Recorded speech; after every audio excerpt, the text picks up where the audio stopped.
Alright, now today we're going to be talking about top dysphoria.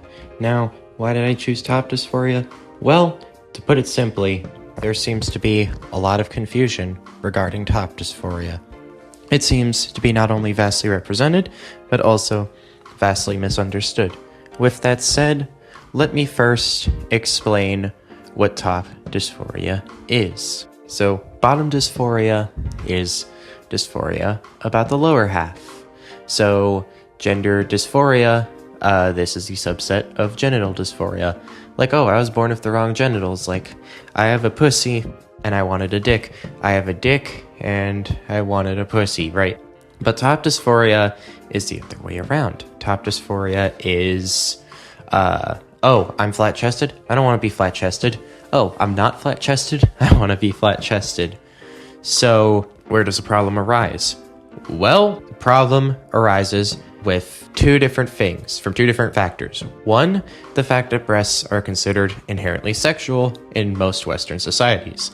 And two, the fact that autogynephilia accusers will often cite top dysphoria as a reason for autogynephilia because, well, you know, everyone that wants visible breasts must be a fetishist that gets off to them constantly.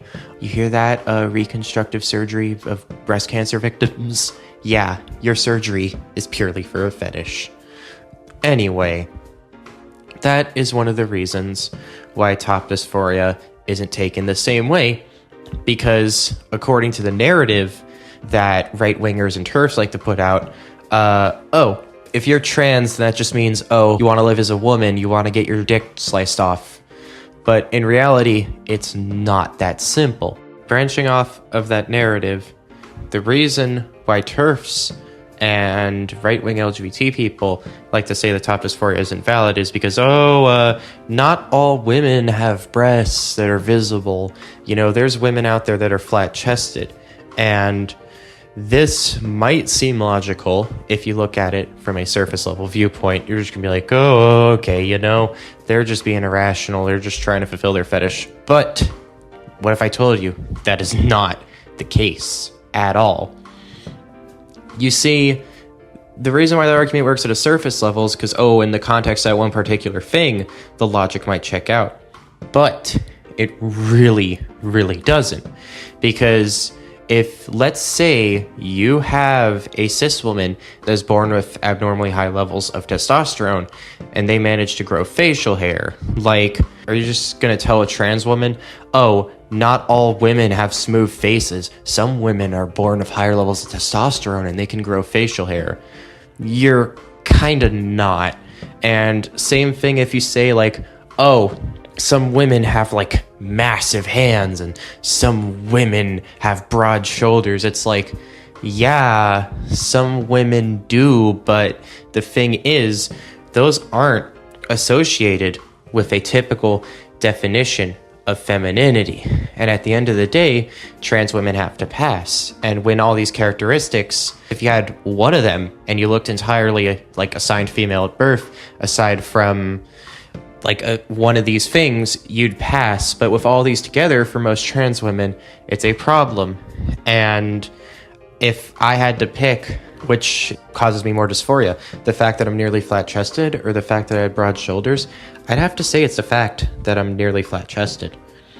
And this is kind of the whole fallacy to the thing, because if you're going to say it specifically for top dysphoria, then you also have to apply your argument to, like, any characteristic that women can have. Any masculine characteristic that trans women can feel dysphoric about, you'd have to say the same thing. Heck, there are even women that have XX chromosomes and are entirely female, except they are born with a dick. Yes, this can happen. There are women born with XX chromosomes that happen to have a penis. But transphobes, you know, go fucking nuts with that. I hope that shattered your worldview. Regardless, let me explain as to why it is also empirically wrong to consider top dysphoria not a valid form of dysphoria. So top dysphoria, I have discussed and debunked the TERF argument of, oh, not all women have X, not all women have that. Top dysphoria also is, by definition, a form of dysphoria, because gender dysphoria is feeling an incongruency between your brain and your body, and what that incongruency can often involve is genitals and, you guessed it, sex characteristics. And you know what breasts are? Why having or not having them is considered top dysphoria? Because breasts are a secondary sex characteristic. Therefore, according to the very dictionary definition of dysphoria or gender dysphoria, it is considered valid. So no, top dysphoria is not a fetish. It's not a fetish. It's not body dysmorphia. It is legitimate dysphoria.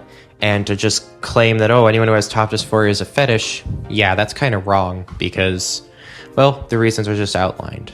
Anyway, I'm going to talk about what top dysphoria means for me to hopefully paint a bit of a more clear picture now that I've debunked the fallacies associated with saying that top dysphoria isn't really dysphoria.